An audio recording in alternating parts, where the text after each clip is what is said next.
नमस्कार दोस्तों, आप सभी का एक बार फिर से स्वागत है गगोरिया गुरु चैनल में। आप सभी को धनतेरस की हार्दिक शुभकामनाएं। दिवाली से पहले कार्तिक महीने की कृष्ण पक्ष की त्रयोदशी को धनतेरस का पर्व मनाया जाता है। इस दिन को धन त्रयोदशी या धनवंतरी जयंती भी कहा जाता है। धनतेरस पर माँ लक्ष्मी, भगवान धनवंतरी और कुबेर देवता की उपासना करने से घर में धन के भंडार कभी खाली नहीं होते। इस साल धनतेरस 18 अक्टूबर 2025 को शनिवार को मनाई जाएगी। इस त्योहार को धन और समृद्धि का कारक माना जाता है। धनतेरस की त्रयोदशी तिथि की शुरुआत 18 अक्टूबर को दोपहर 12:18 से शुरू होकर 19 अक्टूबर को दोपहर 1:51 तक रहेगी। प्रदोष काल शाम 5:48 से शुरू होकर रात्रि 8:19 तक रहेगा। वृषभ काल शाम 7:15 से शुरू होकर रात्रि 9:11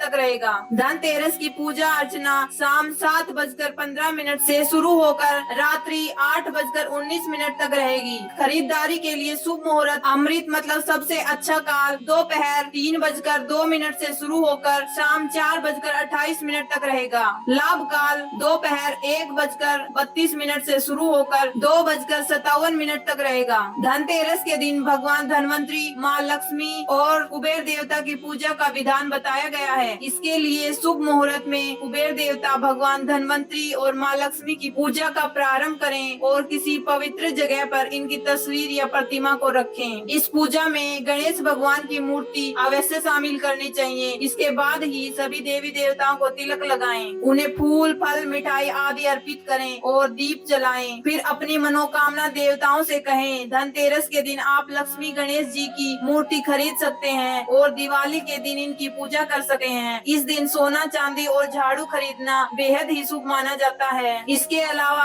धातु के बर्तन खरीदना भी शुभ होता है। विशेष तौर पर चांदी और पीतल को भगवान धनवंतरी का प्रमुख धातु माना जाता है। ऐसे में इस दिन आप चांदी या पीतल के बर्तन खरीद सकते हैं। भगवान धनवंतरी समुद्र मंथन के दौरान हाथ में कलश लेकर उत्पन्न हुए थे, इसलिए आप धनवंतरी के दिन पानी भरने वाला बर्तन भी खरीद सकते हैं। धनतेरस की शाम के व परिवार की मंगल कामना के लिए यम के नाम का दीपक भी जलाया जाता है। इसके लिए शाम के समय घर के मुख्य द्वार और पूजा स्थल को साफ करके वहां दिया जलाना चाहिए। एक साफ सुंदर थाली में चांदी या सोना या पीतल के बर्तन को रखकर उसमें चावल, हल्दी और धनिया अर्पित करना शुभ माना जाता है। इसके अलावा धनतेरस की रात को माँ लक्ष्मी की विशेष आरती और दीप दान करना भी बहुत शुभ होता है। धनतेरस के दिन कुछ कार्यों से बचने की सलाह दी जाती है। इस दिन घर में टूट फूट से संबंधित कोई काम नहीं करना चाहिए, जैसे नल, दरवाजे या अन्य चीजों की मरम्मत नहीं करनी चाहिए। इसके अलावा इस दिन उधार देने या उधार लेने से बचना चाहिए, क्योंकि इससे नकारात्मक ऊर्जा का प्रभाव बढ़ सकता है। तो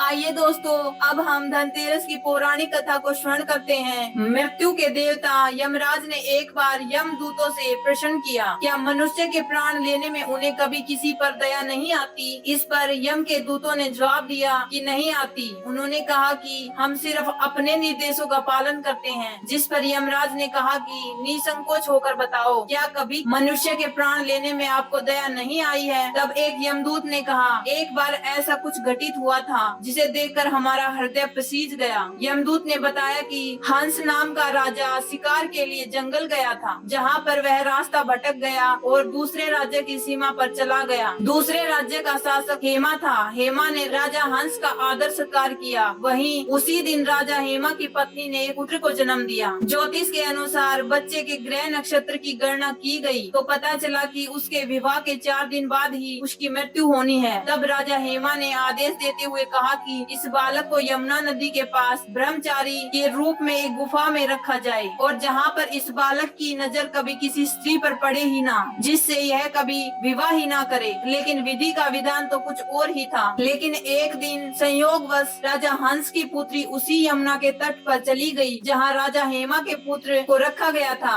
उन दोनों ने एक दूसरे को देखा और गंधर्व विवाह कर लिया। विवाह के 4 दिन बाद राजा के पुत्र की मृत्यु हो गई। यमदूत ने कहा कि उस नवविवाहित सीता का विलाप सुनकर हमारा हृदय पसीज गया था। यह सारी बातें सुनकर यमराज ने कहा कि विधि के विधान को टाला नहीं जा सकता, इसलिए मर्यादा में रहते हुए उन्हें ये काम करना ही पड़ेगा। तब यमदूतों ने यमराज से पूछा कि कोई ऐसा उपाय बताएं जिससे मनुष्य अकाल मृत्यु से बच सके। तब मृत्यु के देवता यमराज ने कहा कि जो भी व्यक्ति धनतेरस के दिन विधि विधान के साथ पूजा अर्चना करेगा और दीप दान करेगा, उसकी कभी अकाल मृत्यु नहीं होगी। इसी घटना के कारण धनतेरस के दिन आरोग्य की प्राप्ति के लिए माँ लक्ष्मी के साथ भगवान धनवंतरी की पूजा की जाने लगी और दीप दान किया जाने लगा। तो दोस्तों, यह जानकारी आपको कैसी लगी कमेंट करके जरूर बताएं। साथ ही हमारे चैनल गगोरिया गुरु को सब्सक्राइब करना ना भूलें। धन्यवाद।